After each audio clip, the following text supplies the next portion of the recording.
I'm excited for fans to get to see this giant 4-hour movie that's completely singular to their investment.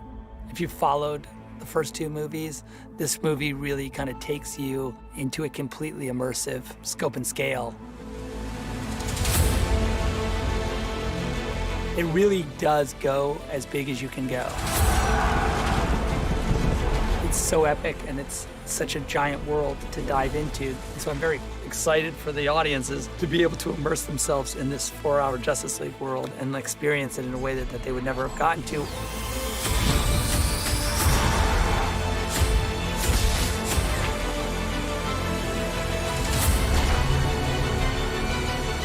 What does it mean to me that the fan community has sort of risen up demanding this version? Well, I only think that because of the promise I've made them over the course of the 2 other movies, it has created this movement that said, we need to know how it ends.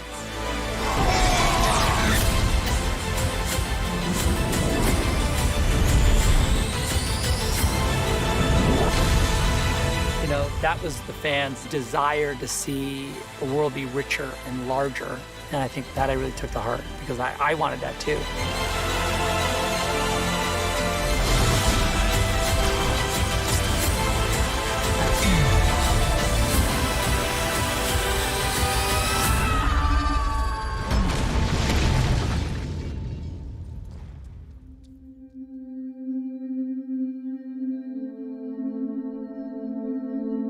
My involvement with the DC world and with this trilogy of movies, Man of Steel, Batman vs. Superman, now Justice League, started probably with my love of Frank Miller's Dark Knight Returns, as well as Watchmen, which came out around the same time. And both influenced me a great deal in, one, my love of sort of DC properties and DC as like the home of deconstructive, subversive comic books. It really influenced the way I thought about movies and the way I thought about storytelling in general. You know, I'd made films from when I was 11. Like, all I did is shoot films with my neighbors, and I just made these Super 8 movies. You know, we did like a remake of Apocalypse Now and a bunch of like, you know, it was always very, it was always super ambitious. Then I did have ambition to be an artist. I went actually to a school in London called Heatherley's School of Fine Art. And so I was really interested in the human form, and I think that it's made its way into my movies a little bit. Then I came back and went to Art Center College of Design in Pasadena, and that was really incredibly influential for me because it was a place where your own voice and your sort of vision was really cultivated. And so when I got out of school, I went to work pretty much right away making TV commercials and music videos. And I did that for almost 10 years. Job after job after job, and I really started to hone sort of the visual language that I find interesting. By the time we got to make Dawn of the Dead, I was familiar with the language of telling stories and shot making, and very, very much a student of sort of visual storytelling. So it was a natural evolution for me, and you know, to this day, finding the shots and making them and looking at watching it evolve and watching the actors, I get the same kind of excitement from it. And it hasn't changed at all. Okay, so... Because this will be, once you do this, you do I-beam them. You're going to have your run-in with Cyborg where you, boom, pound him. Yep. And then stop Wonder Woman from booshing you. Yep. Zack, he's got such an incredible brain for the visual. When you see him piecing this stuff together, it really does look incredible. And you see his concept stuff, you see him drawing his shots up, he has everything planned out in his head before we get there, and it's remarkable to be a part of, to see him weave this magic and set everything in such a way that it fits his vision perfectly.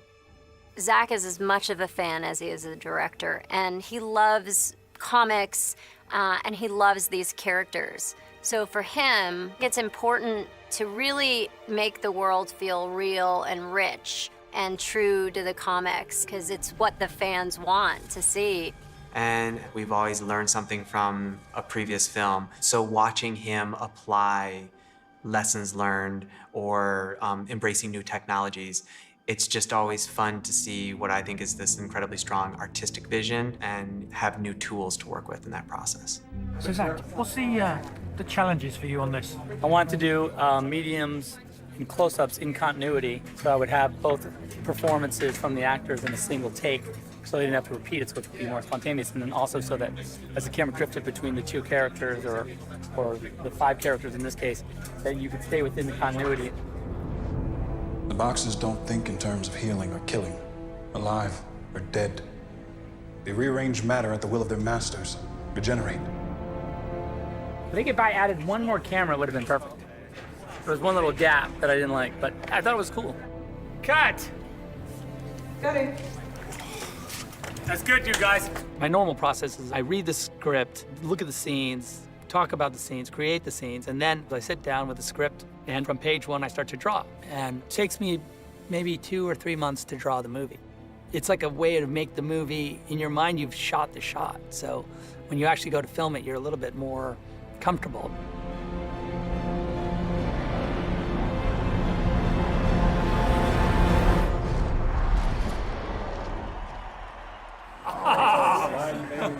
I didn't want to lose the ball this time. No, it's good. You know, they're very good about making sure that we get exactly what it is that they've envisioned. You know, so you know the way they set up all these shots, it's so specific and so well thought out.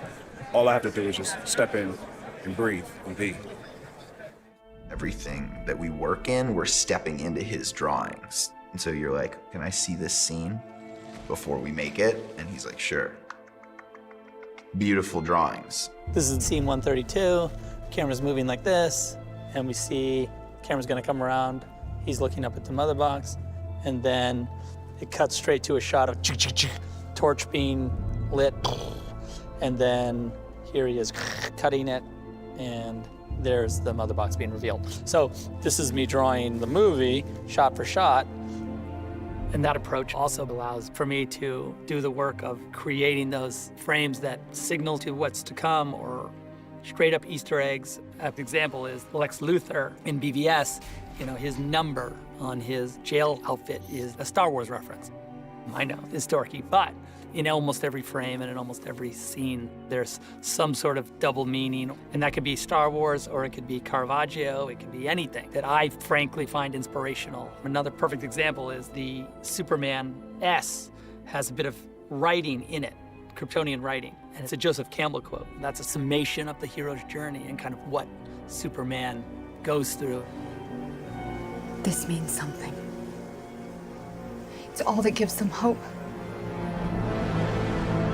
All those things are slightly subversive, but definitely with the goal of making sure that the movie have a deeper impact on you. And I think that the fans that connect to that, they take it to heart and they make it their own, and it becomes really personal to them, as it is to me.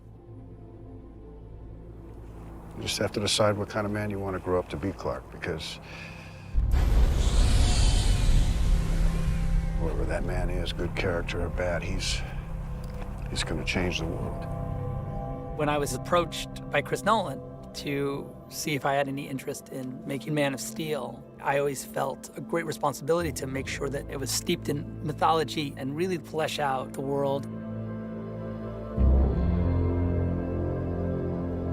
For me as a filmmaker, and for me as sort of student of comic books, he's totally American mythology on like an epic scale. He's an immigrant and he's an orphan and he's trying to find his way in the world and what is his purpose.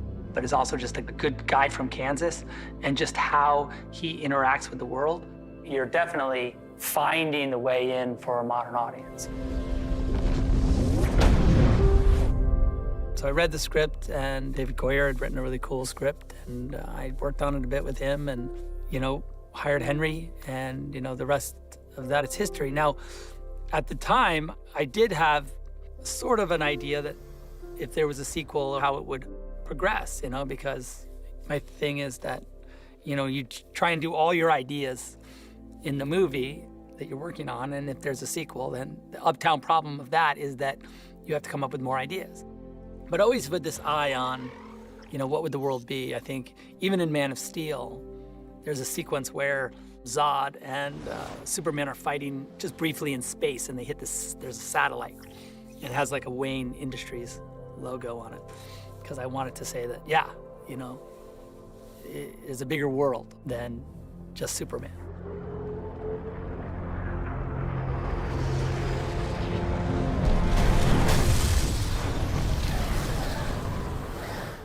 And then when we really started to get into Batman versus Superman, early on we were talking about, like, I was like, I really want, you know, using Dark Knight Returns as kind of like a template for the Batman that I really wanted to see.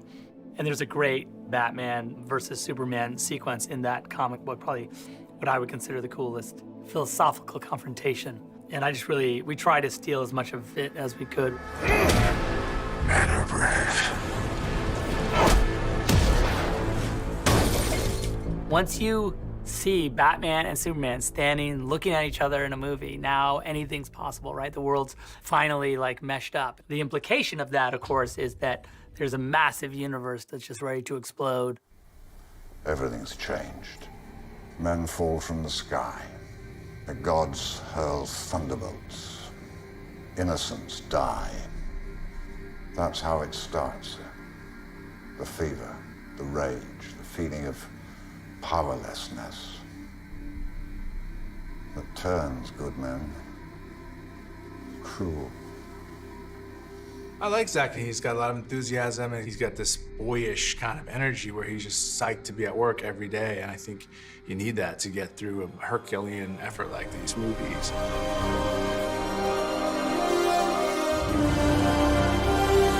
Ready? Okay, let's go. When I'm on set and we're shooting, it's a fun atmosphere for me. I mean, I don't want to say it's a playground, but it is a bit.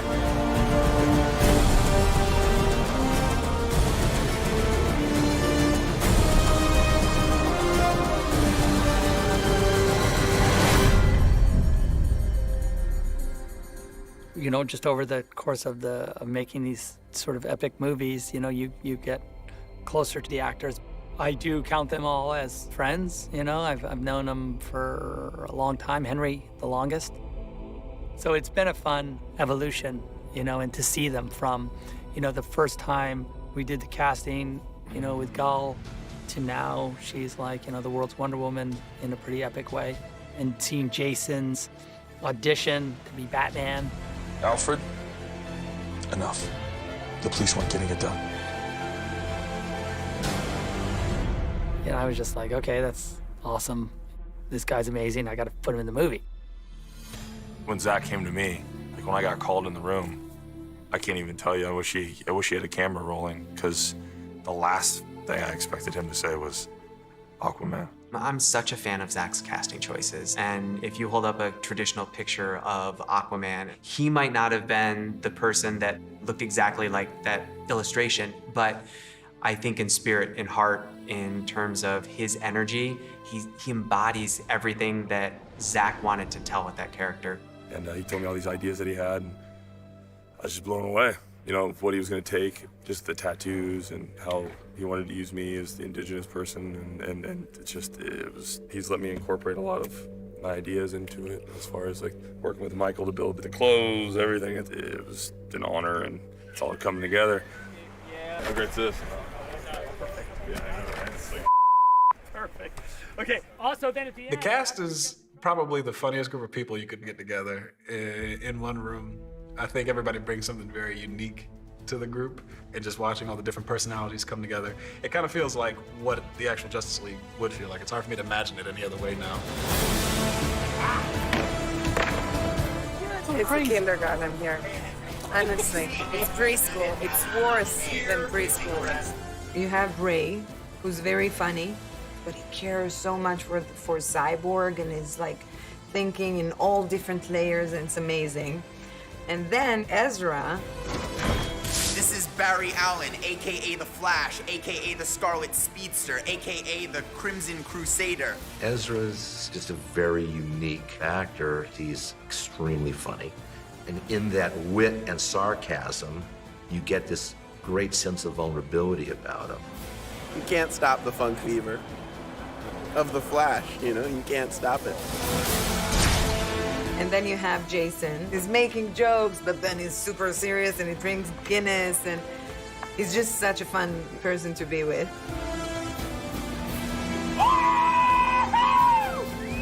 Yeah!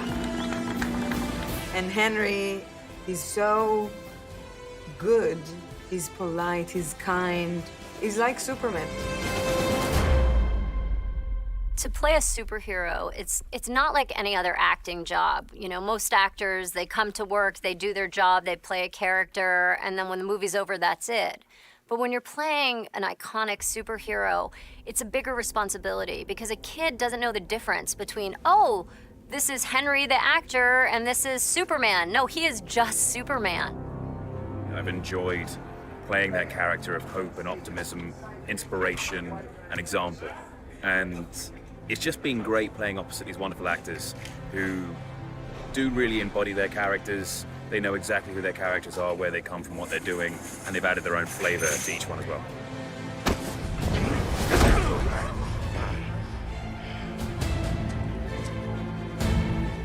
And then you have Ben, who's super intelligent, super experienced, talented, funny in his own way. Again, more cynical.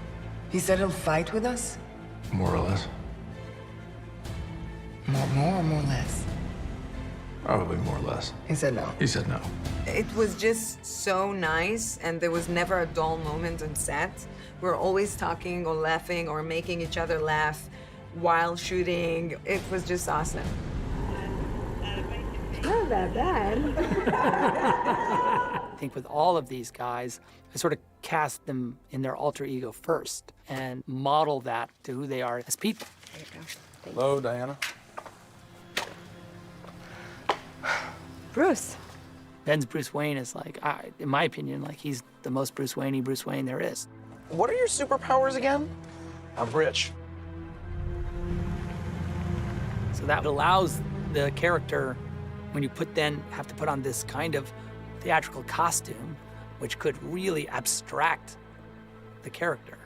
Because he's grounded, it allows you to like accept the superhero version in a much easier way. It's interesting because pop culture has chewed up and spit out so many pop icons. And the Batman and Superman and a lot of these core DC characters still don't seem dated. They somehow still work in stories today. And I think that's just a mark of characters that are very well drawn. They still have this kind of resonance. And whether it be Batman or Superman or Wonder Woman, mythologically what they represent and what they can represent becomes more emotional. It becomes more about sort of where we are as humans in this modern world. We're expected to either rely on our religion or we're meant to rely on science. And there's not really a sort of middle ground. And I think that comic books offer us this way of interpreting the world through these super versions of ourselves that are able to deal with the problems of the world in ways that are, yes, outside of our ability, but they represent some deeper psychological remedies to a lot of those modern problems. And I think when times are chaotic, it's when we crave order. And I feel like that's what makes us relate to them so much. That's why we want them in our lives so much, because I think we all want a sense of order, especially when there's so much going on in the world out of our control. And so I do take it seriously. And so when I make it, whether it be Man of Steel or BVS or Justice League, those movies all are steeped in that mythological approach. And you can watch it without thinking about those things, and it's just a movie, and that's fine. But I think these movies do offer the opportunity to kind of really analyze it from another perspective and really look at each of the characters as mythological archetypes that are telling a second story on top of the story that you see. I had a dream, almost like a premonition. It was the end of the world. Barry Allen was right here. You're right about him! You've always been right about him! Fear him! In this movie, in Justice League, a thing like in BVS where Flash comes from the future to warn Bruce, that's a fun thing to kind of revisit and flesh out this giant world. I think the other thing, of course, is that, because there's no time restraint on the film, it does give us an opportunity to really see everyone fulfill their arc within the context of the movie. The emotional journey is there. And especially true of Cyborg, he really has a huge transformation within the body of the film, and it's awesome to see. Victor, You don't have to give me a second chance, but give yourself one. But also, of course, expanding the world to include the rest of the Justice League and sort of examine their struggles. And then some of the newer characters we're going to get to see Iris. You're going to see Cyborg's mom, Martian Manhunter, of course, Willem Dafoe, Valko. Of course, Jared makes an appearance. Isn't that right? You know, I think what's really fun when you're creating these worlds, and Zack is such a fan of the comics, is to pick up the little details from some of the comics. There's just so much to explore. I think that that's really exciting to see this universe grow and this world get bigger. You still think it was a good idea bringing him along? Yeah, we have no choice.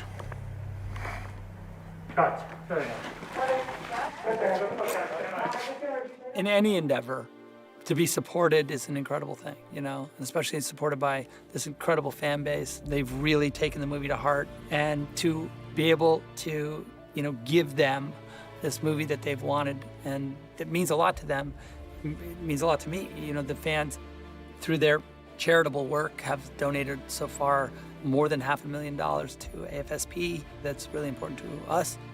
And frankly, when I interact with them on a personal level, it's always fun to talk to them about the work and about the movies because they care about the movies as much as I do. They sometimes see things in the work that I didn't think anyone would ever see. And so there is something really satisfying and fun for me bringing these amazing fans a movie that they wanted to see. There's an attack coming. It's already here. This really blows out to a much larger mythological version of the movie. These epic set pieces, one after another. I'm putting together a team, people with special abilities. And it's this amazing trajectory because as he was deconstructing the heroes, he finally gets to bring them up to all their glory. And it's really what he wants and how he wants to see them. And I know he's super excited to bring that to the world. Kal-El, no!